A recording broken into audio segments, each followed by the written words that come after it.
There is something you'll notice about the world, and that is that worldlings allow a lot of bad stuff to happen in their communities. Now, some people were not able to do something directly because of lack of power or lack of access to resources, or because they were the ones trapped or endangered. So there are people who really couldn't do anything, okay? But apart from that, the crowd, the masses, were able to do something, but they didn't. And I'm going to explain something to you here. The masses, they want substitute victimizers. They want substitute victimizers to do the dirty job for them. That is why they enable bad situations in which people will likely get hurt. Now think about the following. If people are really against poverty that much, poverty would have been gone by now. If the world really didn't want child abuse to exist anymore, most of the child abuse would have been in the past. If people were really upset with sex abuse of children, then why are there still so many sex offenders on the loose who are taking part of society on a daily basis? Look, let me give an example to you, a parable. Let's say you live in a village and you have this one man with this big vineyard. That man became wealthy with his vineyard. He and his children are walking daily in the vineyard, having a good time. And you are there with just a tiny house. Now, you don't lack any food or any water. You don't even lack social contact, but still, because you have zero to no self-worth, you keep comparing yourself to other people and you realize that this man with his vineyard, he has power in the community. He has priority everywhere. Of course, he has priority because he has economic relevancy. He does. Now, you are upset with this. So eventually, you project all your unrest onto him. Now you blame him for you having unrest on the inside. It's not his fault that you have zero to no self-worth. But you blame him. You don't like him. You're upset with him. And after a while, you begin to hate him. And now, you want him out of the way. Now, if you would pick up a gun or a knife and kill him, you would go to prison, or the community may turn on you. Or if you would come with smear campaigns just to get him in prison, it may backfire. So what can you do? You can hire a hitman to actually do the dirty job for you, or you can get other people who also share your anger and bitterness towards the man to together do the job with them, and then you all run away. Or you can go to the paranormal, because you figure out, there are those beings called evil spirits. They've been cast out of heaven. Their leader is Lucifer or Satan. And these beings, they are evil, but they're desperate. They need human agency. So you think, hey, I found the people that can do the harm for me. So now you do witchcraft spells or black magic spells to cause accidents to happen to that man. Because you don't dare to take physical action yourself, because you know it may backfire. So you use the evil spirits to do the harm to the man, so that you can't be blamed directly for when the harm happens. So you want a substitute victimizer to get the job done. You want someone to act out your hatred so that you can enjoy the narcissistic release without actually being able to be charged directly for the action that was done. Even though you caused the action and you invest in the action, you didn't act out the action, so you can use that to say, hey, I'm a good person, I don't do such stuff. A lot of people out there, they just want victims to victimize, but they are too afraid to put themselves at risk. Because the moment they go out there to scream at someone, or to shout at someone, or to look for argument with someone, not only can the victim fight back, but others around can also take offense at what they're doing, and they may turn on them. And in the present day world, you also have cameras on mobile phones, so what if someone's secretly filming and they're putting it all over the place? So a lot of people don't even want to think about putting themselves at risk, but they still want to dump. So they want a substitute victimizer to do the dumping for them. That is how you end up with horrible people in leadership positions. You may have a businessman who is cussing everyone out and treating everyone like dirt. Absolutely everyone, everywhere he goes.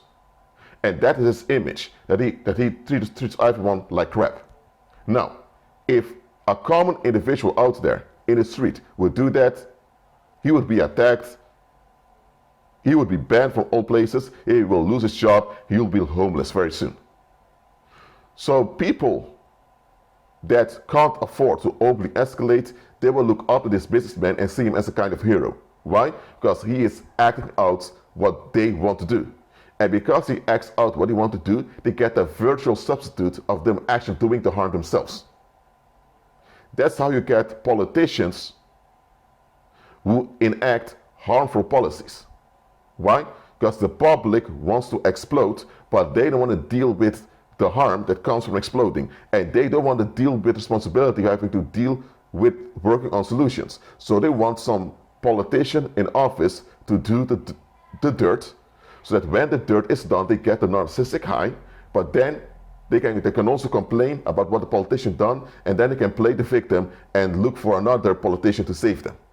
This is a game the masses play. They don't want to admit their own neglect towards themselves and towards others. They just want victims to blame. But they want a substitute victimizer to do the victimization. The only thing they do is they want to sponsor the substitute victimizer, and then they want to see the victimization happen. That's it. Why do you think that crime series or movies with a lot of violence are so popular? Why do you think that people pay money to go to a cinema to see actors virtually beating up someone else? Because it gives them a narcissistic high. Because maybe they want to knock down their employer at work, or maybe they want to knock down a colleague, maybe one of their own children. They are the ones who want to act out violently against people, but they know they can't afford it. So what they can afford is they can pay money to go to a cinema to see it happen virtually on a screen. Then they're at ease. Or they may be at home, going to those dark web websites where they pay people on the dark web to actually act out crime. This also happens. In this way, they can build themselves out for being exposed, and they can pretend to be good people in daily life. So they want the benefits of being perceived as good people, but at the same time, they also want to persist in their negativity without being challenged. So they want to persist in negativity without being challenged, and at the same time have benefits as if they're righteous people. And that's why this concept called privacy is invented. The concept of privacy is invented just to enable evildoers and to enable enablers of evil to get away with enabling or doing evil. That's it. That's the only reason this concept of privacy exists. For example, what if you get the police knocking on your door to do an inspection in your house, and then the police tells you there have been complaints about you dealing drugs over here. So you ask the police officer, who complained about me? The police officer is not allowed to tell you due to privacy reasons. Why not? If people made false allegations against you, that you were dealing drugs or you were doing some crime, you are entitled to know who are those people, so you can address them. But now the police telling you due to privacy reasons we can't do that. Here's why. If the police has to tell you who those people are that complained about you, you'll be shocked who they are. Relatives, friends, people around you. And if this would come out, the whole situation will escalate, because you will confront those people and they won't be able to justify it, and because they have no way to build themselves out, they will explode against you. They will even pick up weapons, and here's the thing.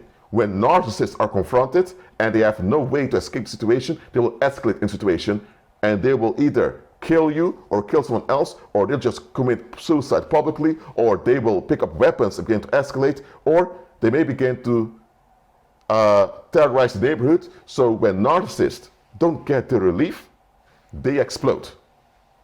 And it's not only narcissists, even common people tend to explode when they don't find an outlet for their tensions, for their negative tension, I mean.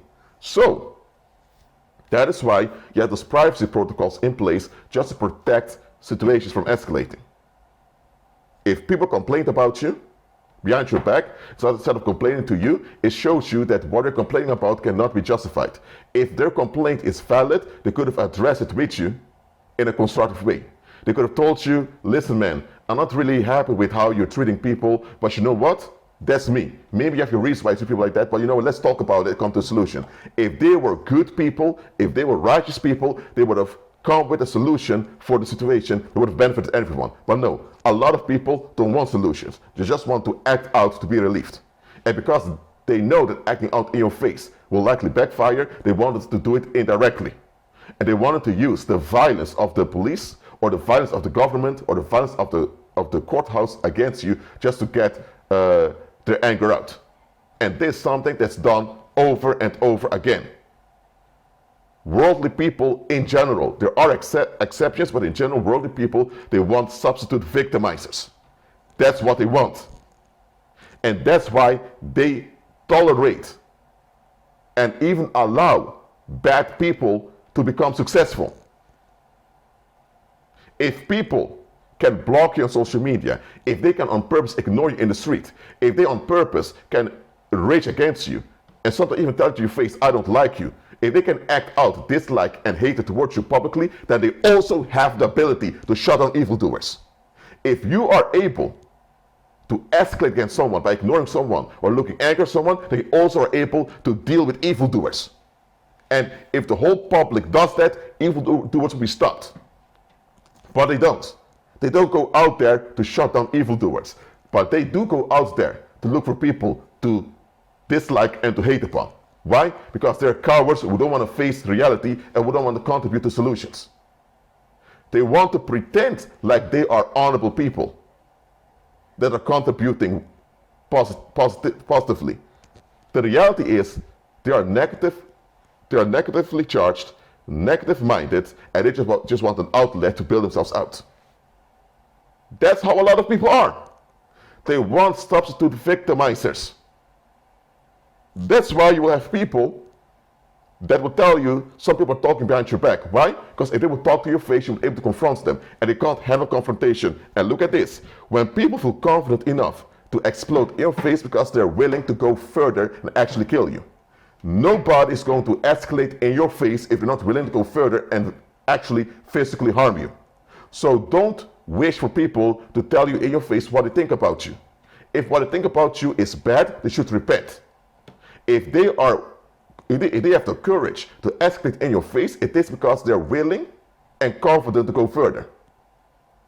And because most people don't want such things to happen, they allow those outlets to use others as substitute victimizers. This may even happen within families, where siblings keep complaining and the parent takes actions, or the parents keep complaining and all the relatives take action. Substitute victimizers.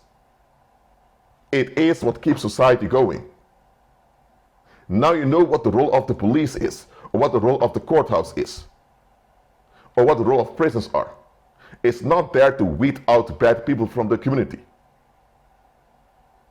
Because you don't have enough room in prisons to lock up all the bad people anyway. The whole idea that prison exists to keep bad people out of the community so that there's health in the community is a lie.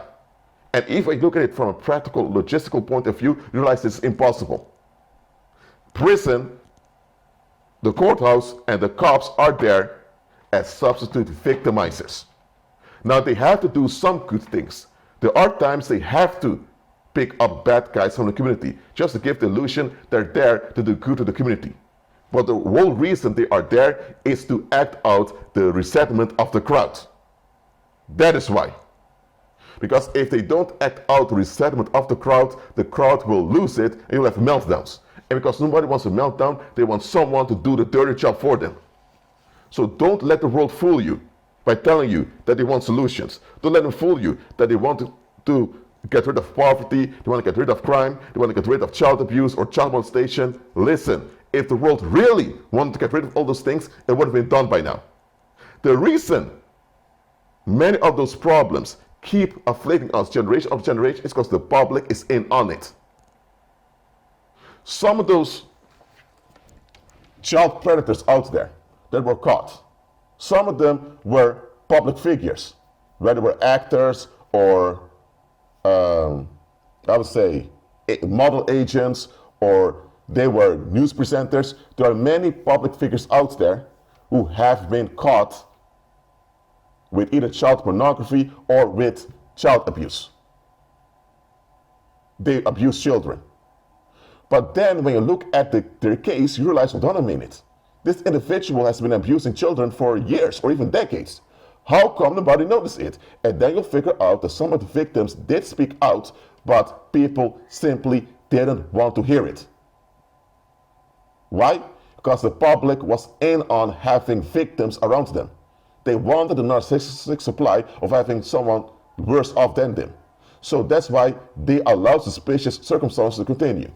For example, there was this French guy who was this model agent who managed many teenage models. Now think about it. Why is this grown man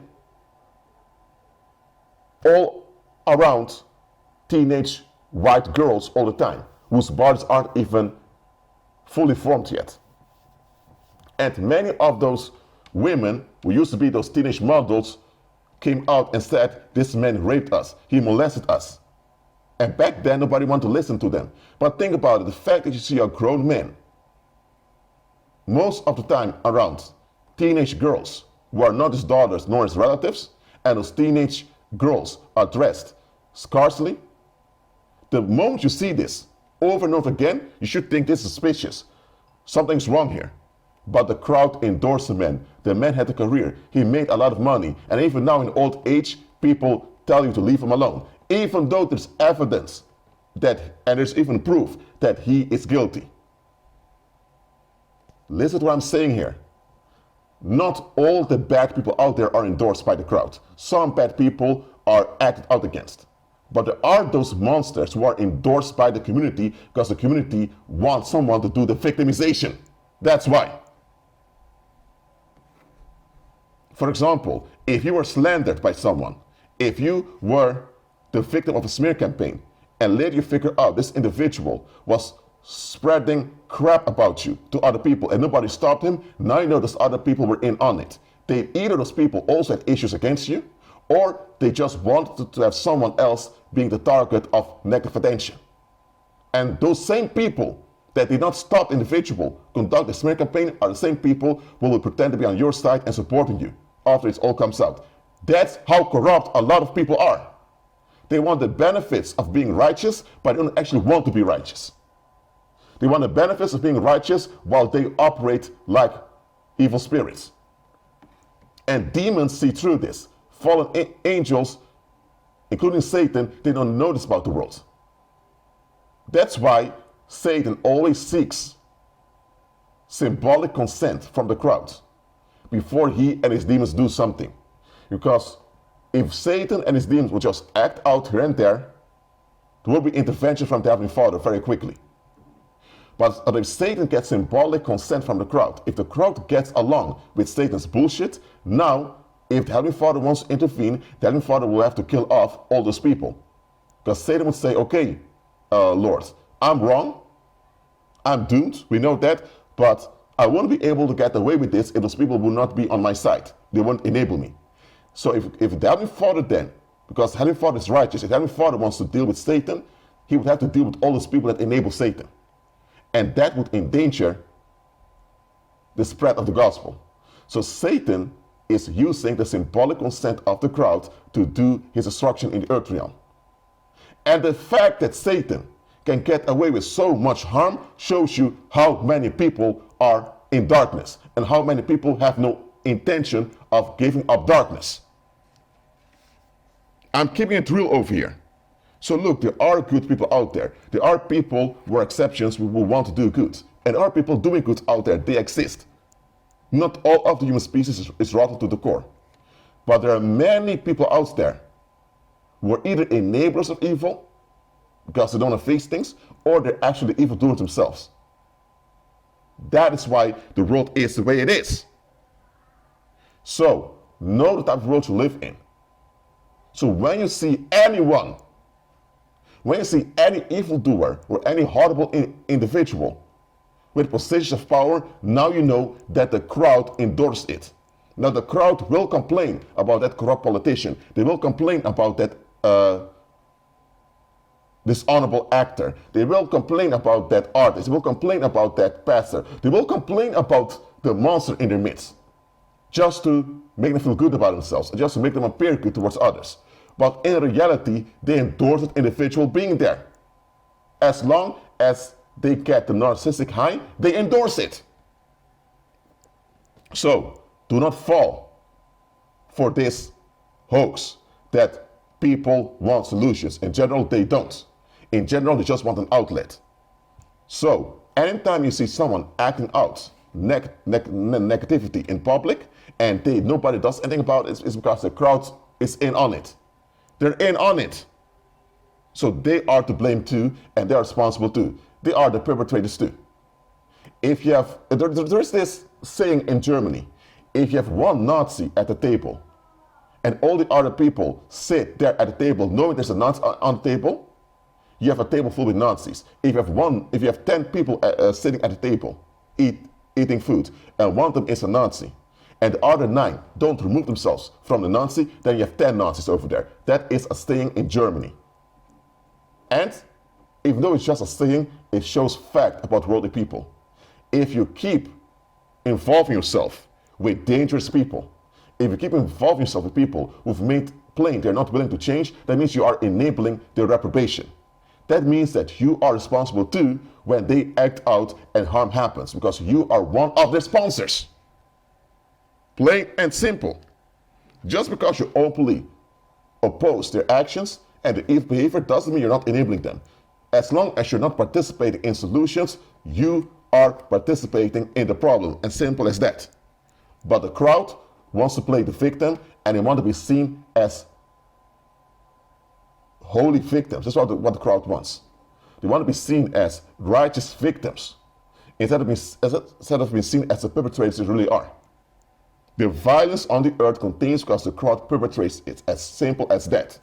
Don't be distracted by all those false efforts to do something about it. Now, there are people out there who really want to do something about it. Those exist. But those people who really want to do something about it are often opposed or hindered, both by authorities as well as by the public.